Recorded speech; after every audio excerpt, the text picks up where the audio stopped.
संदर्भित है। और योग दर्शन की चर्चा के क्रम में हम उन विषय वस्तुओं को ध्यान में रखेंगे जो हमारे पाठ्यक्रम में हैं और साथ साथ अन्य प्रतियोगी परीक्षा के लिए उपादेय हैं। सबसे पहले यहाँ पर जो हमने रोमन में लिखा है वह शासय लिखा है, इंटेंशनली मैंने यहाँ पर पुट किया है। इसका उच्चारण हम करते हैं योग, और सामान्यतया अनवधानता के कारण योगा इस तरह का हम उच्चारण सुनते हैं।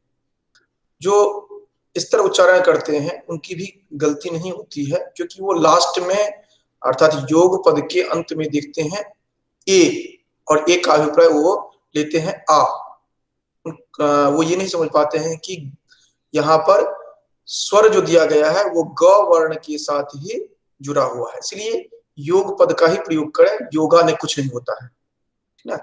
क्योंकि जब आप मूल रूप से समझते हैं जो कि योग जो है वो युज धातु से है, और हम आगे चल करके देखेंगे जो कि क्या इसका अर्थ लेते हैं। और जहां कहीं भी अर्थ लेंगे यह, वह अनिवार्य रूप से योग का अभिप्राय समाधि से लेते हैं। योग युज समाधौ इस अर्थ में लेते हैं और कहीं कुछ अर्थ नहीं लेते हैं। तो यही हमें ध्यान में रखना है। योग पद का अर्थ यहाँ पर जुड़ना नहीं होगा, जो जुड़ने का अभिप्राय कहा जाता है। यहाँ पर युज समाधौ इस अर्थ में लेते हैं। अब हम आगे बढ़ते हैं। हम जानते हैं जो कि छह आस्तिक दर्शनों में एक है। अब छह आस्तिक नास्तिक की चर्चा हमने पहले कर ली है, जो कि ये आस्तिक नास्तिक की भी कल्पना हमने बाद में की है। 13वीं शताब्दी तक आस्तिक नास्तिक की चर्चा इस तरह कुछ नहीं थी। 16 माधवाचार्य ने 16 दर्शनों की चर्चा की, तो ये सब हम विस्तार पूर्वक देख चुके हैं। जहां तक पतंजलि की बात है तो ये पतंजलि इसके प्रतिष्ठापक आचार्य हैं, अर्थात पतंजलि से पूर्व भी योग जो विषय वस्तु हम देखते हैं, यह विषय वस्तु पहले भी हमारे समक्ष उपस्थित रहा है, और जिसका कि हम स्पष्ट रूप से निदर्शन देखते हैं भिन्न भिन्न ग्रंथों में, जहां पर उन्होंने चर्चा की है कि हिरण्यगर्भ जो है वही प्रथम वक्ता है। वो याज्ञवल्क्य हों या फिर अन्य ग्रंथों में श्रीमद् भागवत में जो चर्चा की गई है, या अन्य स्थलों पर संदर्भ मिलता है कि हिरण्यगर्भ जो थे वही इसके वक्ता, प्रथम वक्ता थे, अन्य कोई नहीं थे। और हिरण्यगर्भ का हम साक्षात जो संबंध है वह हम ऋग्वेद के जो हिरण्यगर्भ सूक्त है वहां से हम देख सकते हैं। हिरण्यगर्भ संवर्तताग्रे भूतस्य जातः पतिरेक आसीत्, ये जो हम देखते हैं वहां से हम कोरिलेट कर सकते हैं इसको। तो ये संदर्भित करने के बाद हम आगे अगर पहुंचते हैं तो एक और बात समझने के लिए हमें आवश्यक है कि यह सांख्य दर्शन का पूरक दर्शन है। पूरक दर्शन कहने का अभिप्राय ये है कि सांख्य दर्शन के अध्ययन के बिना योग दर्शन निरर्थक होगा, योग दर्शन के बिना सांख्य दर्शन अधूरा रहेगा। और यही समस्या होती है कि जब हम योग दर्शन पढ़ना शुरू करते हैं तो बिना सांख्य दर्शन को पढ़े हुए हम योग दर्शन पर पहुंच जाते हैं, जो हमारे लिए समस्या देता है, क्योंकि हम वस्तुतः अपना लक्ष्य ही नहीं समझते हैं, जो कि हम किस लिए योग दर्शन पढ़ रहे हैं। और वो लक्ष्य कहाँ से समझ में आएगा? वो लक्ष्य समझ में आएगा हमें सांख्य दर्शन से। सांख्य दर्शन से कहां पर? जैसे कि अभी चर्चा हुई थी, जो कि विवेक ख्याति की बात करते हैं। दुख त्रया विघाता जिज्ञासा तदोघात की हेतु दृष्टि सा पार्था चेन्निकांतात्यंततो भावा। उसके बाद आगे चलकर कहते हैं दृष्टवदानुश्रविक स्वस्य विशुद्धि क्षयातिशय युक्त तद विपरीत श्रेयान व्यक्ता व्यक्त ज्ञ विज्ञानात्। वहां पर व्यक्त, अव्यक्त और ज्ञ प्रकृति पुरुष मूल रूप से उनका आप अगर स्पष्ट रूप से विवेक ख्याति हो जाती है तो फिर आप निर्लेप हैं, आपको दुख त्रय की आत्यंतिक निवृत्ति हो जाती है, और यही लक्ष्य है। और इसी के लिए समाधि की बात की जा रही है, और युज समाधो जो यहाँ पर दिया गया है वो उसी संदर्भ में दिया गया है। जो कि आप अभी देखेंगे। हम जब पहुंचेंगे द्वितीय पाद में पहुंचेंगे वहां पर हम चर्चा करेंगे इसकी। तो मूल रूप से मोक्ष प्राप्ति जो है, मोक्ष प्राप्ति का अभिप्राय यहाँ पर है विवेक का ख्याति हो जाना, जहां से दुखत्रय जो है उनकी पूर्णतः निवृत्ति हो जाना। और यह हम क्यों ऐसा कह रहे हैं, क्योंकि योग दर्शन की अपनी कोई पृष्ठभूमि नहीं है, तात्विक पृष्ठभूमि। वो तात्विक पृष्ठभूमि के लिए वह सांख्य पर अवलंबित है, और जहां पर सांख्य चर्चा समाप्त करता है तत्व मीमांसा की, वहां से फिर वह आगे बढ़ पाता है। तो इसीलिए हम सांख्य और योग दोनों को ट्विंस के रूप में देखते हैं, दोनों को पूरक रूप में देखते हैं, एक दूसरे के एक दूसरे का जो कमी है उसकी भरपाई ये कर पाते हैं। तो इस तरह से हमें इन दोनों ग्रंथों को देखना चाहिए, तभी इन दोनों दर्शनों को देखना चाहिए, तभी जाकर के हम स्पष्ट रूप से समझ पाएंगे इनको, अन्यथा हम इसको समझ नहीं पाएंगे। यह भी द्वैतवादी है, जैसे कि हमने सांख्य में देखा था, जो कि पुरुष और प्रकृति की बात की जा रही है। यहां भी द्वैत ही माना गया है, अर्थात पुरुष और प्रकृति की ही बात की गई है। और ईश्वर को भी हम कहते हैं, पुरुष ही कहते हैं, जो कि पुरुष विशेष है ईश्वर कहते हैं। क्योंकि इसमें अगर योग दर्शन को देखते हैं तो हम शेश्वर सांख्य कहते हैं। शेश्वर सांख्य कहने का अभिप्राय है क्योंकि ईश्वर सहित सांख्य, और वहीं पर यहाँ पर निरीश्वर सांख्य कहते हैं सांख्य को। और यही पद जो है यदा कदा लोगों को भ्रम दे देता है। निरीश्वर कहने का अभिप्राय उनको इससे अलग, अर्थात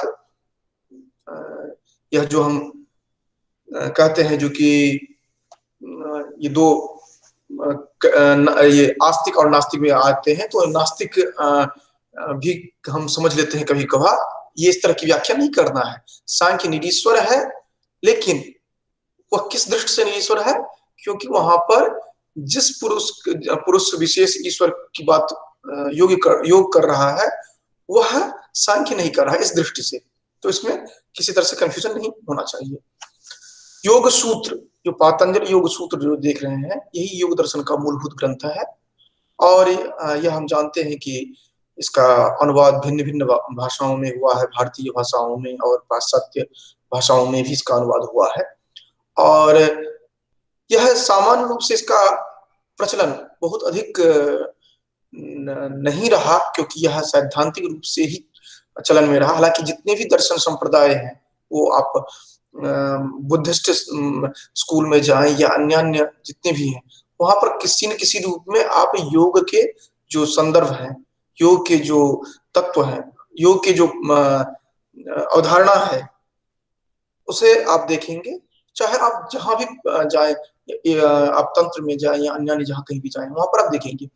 लेकिन ये 19वीं 20वीं शताब्दी और वर्तमान में यह अत्यधिक प्रचलन में आया, और उसका कारण भी है क्योंकि हम दुखत्रय से निवृत्ति चाहते हैं। उसमें भी विशेष रूप से जो हमारा भौतिक दुख है, इस जीवन से संदर्भित जो कष्ट है, उससे हम दूरी चाहते हैं, जो कि वह हमसे विलग रहे, और हम चाहते हैं जो कि हम स्वस्थ रहें। इस स्वास्थ्य को देखने के लिए, स्वास्थ्य को ध्यान में रखने के लिए हम योग दर्शन की बात करते हैं, क्योंकि हम देखते हैं जो कि इसका अगर अनुगमन किया जाता है कमोवेश भी, तो भी हमारे शरीर को शारीरिक शुद्धि और शारीरिक ये स्वास्थ्य जो है, उस आधि और व्याधि दोनों को यह दूर करने में सक्षम हो पाता है। आधि मानसिक रोग, व्याधि शारीरिक रोग जो है, इनको दूर करने में संभव हो पाता है। यह हम देखते हैं जो कि 4 पादों में विभक्त है, और भिन्न भिन्न पाद में भिन्न भिन्न संख्यात्मक सूत्र हैं, और इस तरह हम इसको अलग अलग देखेंगे। इस पर अगर कहते हैं जो कि तो योग भाष्य जो है परंपरानुसार वेदव्यास को माना जाता है रचना काल, तो इस संदर्भ में दिया जा रहा है, जो कि इतना ईसा पूर्व हो सकता है। और यह सबसे पुराना भाष्य भी है, लेकिन यदाकदा यह भी माना जाता है जो कि पतंजलि योग सूत्र का प्रणयन जिन्होंने किया था, उन्होंने ही इस भाष्य का भी प्रणयन किया होगा, ऐसे भी संदर्भ में प्राप्त होते हैं। उसके बाद हम तत्ववैशाली देखते हैं, योग वार्तिक देखते हैं, भोजवृत्ति देखते हैं, मणिप्रभा। इसके साथ साथ बहुत सारे ग्रंथ हमें दिखाई पड़ते हैं इसके टीका और व्याख्या से संदर्भित के संदर्भ में। और वर्तमान समय में तो हर एक व्यक्ति अपने आप को योग से संदर्भित मानता है।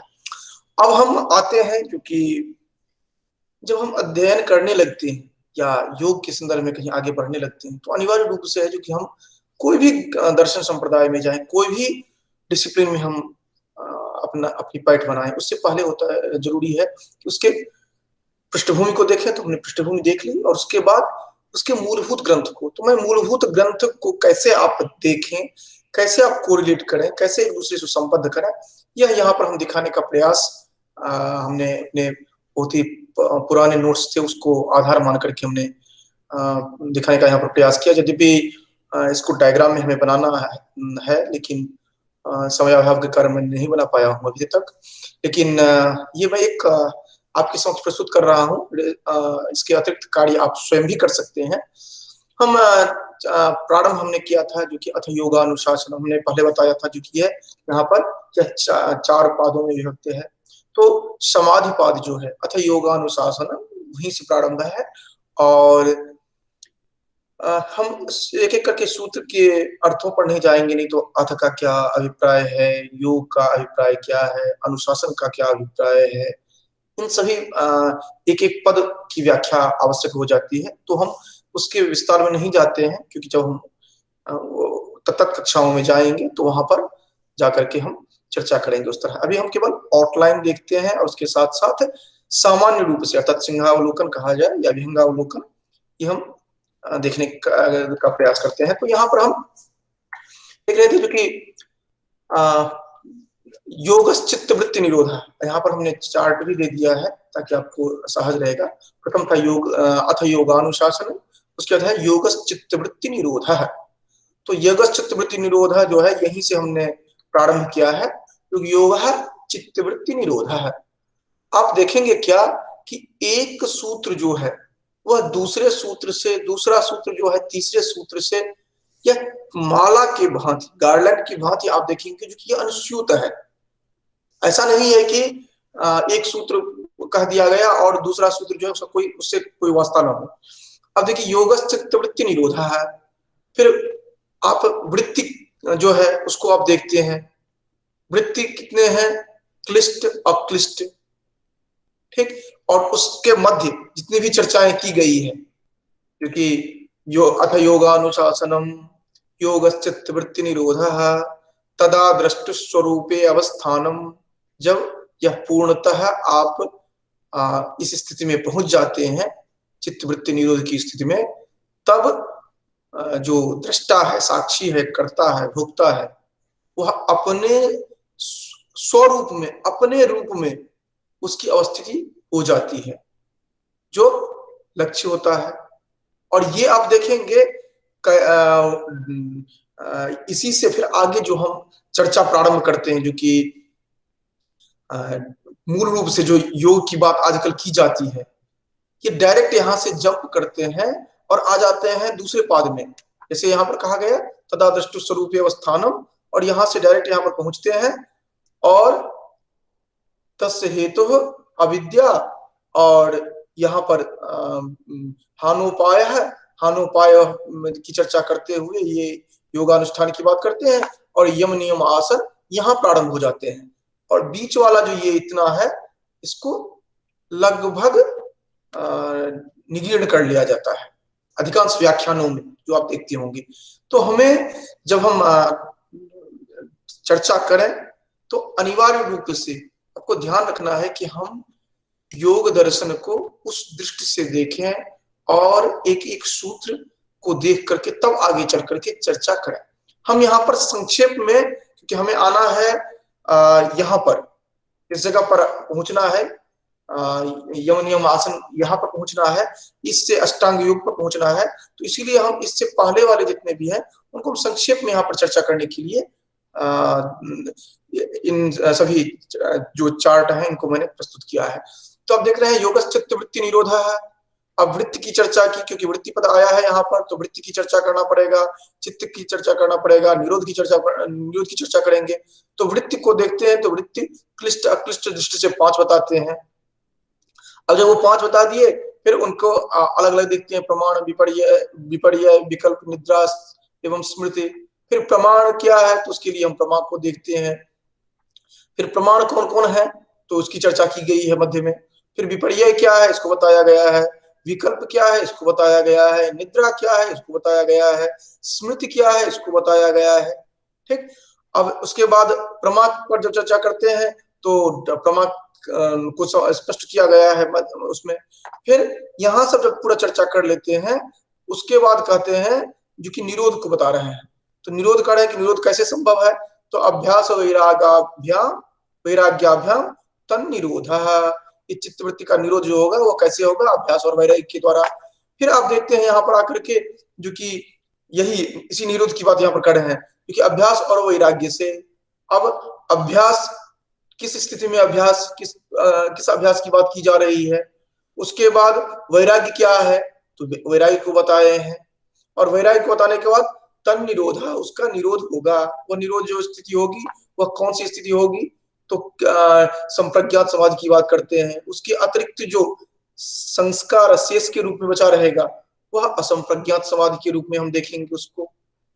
और कह रहे हैं जो कि ये जो चर्चा कर रहे हैं हम, इससे जब आगे बढ़ेंगे तो उसी में एक जोड़ते हैं, जो कि ये निरोध जो है, यह अभ्यास और वैराग्य की बात जो कर रहे हैं, ये कैसे कैसे संभव हो पाएगा। तो फिर यहाँ पर देते हैं तो जो कि इन कार्य ये हमारे उपाय हो सकते हैं। और उसी में फिर चर्चा करते हैं एक ईश्वर प्रणिधानाद वा, या तो अथवा ईश्वर के प्रणिधान से यह संभव है। ठीक। उसके बाद ईश्वर क्या है, ईश्वर किसे कहते हैं, ये बताया गया है, जो कि क्लेश कर्म विपाक से और इससे अपरामृष्ट जो होंगे पुरुष विशेष, उनको ईश्वर कहेंगे। अब इनको पूरा एक एक करके चर्चा करते हैं, फिर आगे बताएंगे। तस्य वाचक प्रणव है, उनका वाचक जो है प्रणव है, ओंकार है।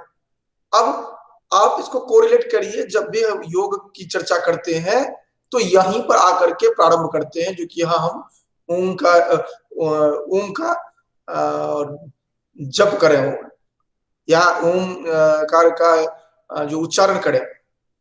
तो ये वही प्रणव जो है वही ओंकारात्मक है। ठीक है। अब ये आप एक अन्य ग्रंथ है वाक्यपदीयम, जो आचार्य भर्तृहरि का है, वहां भी आप देखेंगे इसी तरह जो कि शब्द ब्रह्म की बात करते हैं, और पहुंचते पहुंचते पूरा सृष्टि प्रक्रिया वहां पर बता देते हैं। और फिर कह रहे हैं कि वहां पर उनका वाचक जो होगा वह कौन सा होगा, यह ओंकार होगा। तो ये इस तरह करके आप पूरी चर्चा इसमें देखते हैं। और फिर आगे चल करके वहां पर जो हमने चर्चा किया था, जो कि ये इस वाले में जो यहाँ पर हमने जो चर्चा की थी, इसी के क्रम में आकर के द्वितीय में आएंगे। तो ये जो फिर चर्चा होगी, यही आगे बढ़ करके फिर एक एक करके आध्यात्मिक आदि भौतिक आदि जो है, इन सबको दूर करने की बात होगी। और एक एक करके हम देखेंगे समाधि यहाँ तक। उसके बाद फिर आगे बढ़ेंगे तो फिर उसी को विस्तार में आप क्लेश आदि जितनी भी हैं उनकी चर्चा करेंगे। और यहाँ पर तस्य हेतु अविद्या की बात करेंगे, और फिर हानोपाय की बात करेंगे, हान क्या है उसकी हम चर्चा करेंगे। और फिर यम नियम आसन आदि की चर्चा करते हुए हम विस्तार में आएंगे। फिर विभूतिपाद में को देखेंगे तृतीय में, और अंत में कैवल्यपाद पर आकर के विराम लेते हैं। तो ये इस तरह इसका सीक्वेंस रहेगा। तो अब हम थोड़ा बहुत यहाँ पर देख लेते हैं जो पूरा हमारे पास उपलब्ध है इसमें, जो कि योगश्चित्त वृत्ति निरोध है, तथा दृष्टि स्वरूप अवस्थानम। फिर यहाँ पर जो वृत्ति है उन वृत्तियों की चर्चा की गई है। फिर यहाँ पर अलग अलग प्रमाण की चर्चा की गई है, और जो जितने टर्म बीच बीच में आते जाते हैं उन सभी की चर्चा करते जाते हैं। और यहाँ पर आकर के कहते हैं अभ्यास वैराग्याभ्याम तन निरोध है। और फिर आगे इसी को विस्तारित करते जाते हैं। एक से इनमें से जितनी भी चर्चाएं उठती है उनका प्रशमन करते हुए आगे बढ़ते हैं। फिर यहाँ पर आकर के आप देखिए जो कि ये कह रहे हैं, जो कि विवेक ख्याति जो है वह वहां पर हानोपाय की बात करते हैं, और हान का अभिप्राय वहां पर लिए हैं जो कि जो वहां पर बचा रहेगा, अर्थात जो हमें वह विवेक ख्याति जो है, विवेक ख्याति के संदर्भ जब होता है तब हम अपने आप को समझते हैं जो कि प्रकृति से हम विलग हैं, हम पुरुष मात्र हैं यहाँ पर। और जब कुछ छूटता है तो छूटने का अभिप्राय हुआ जो कि संयोग का अभाव होना, संयोग का अभाव होना।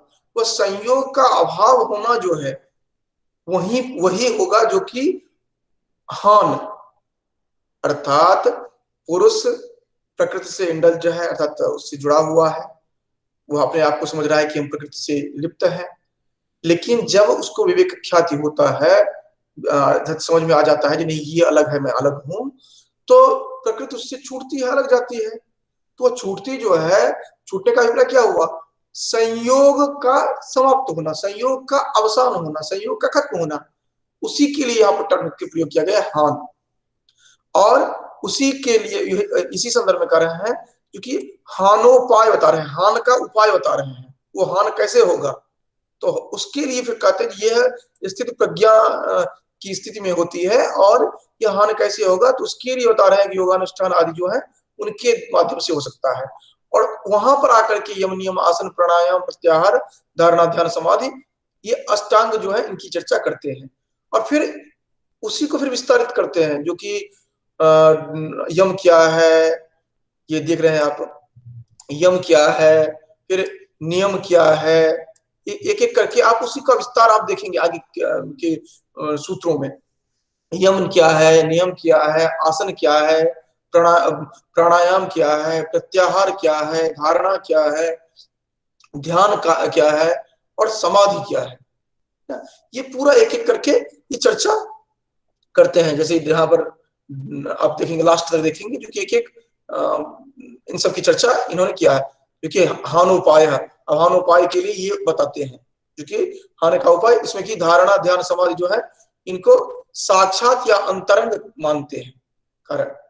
इसके बाद फिर हम अब आ जाते हैं जो कि वह अष्टांग जो है उस पर चर्चा के लिए आ जाते हैं। और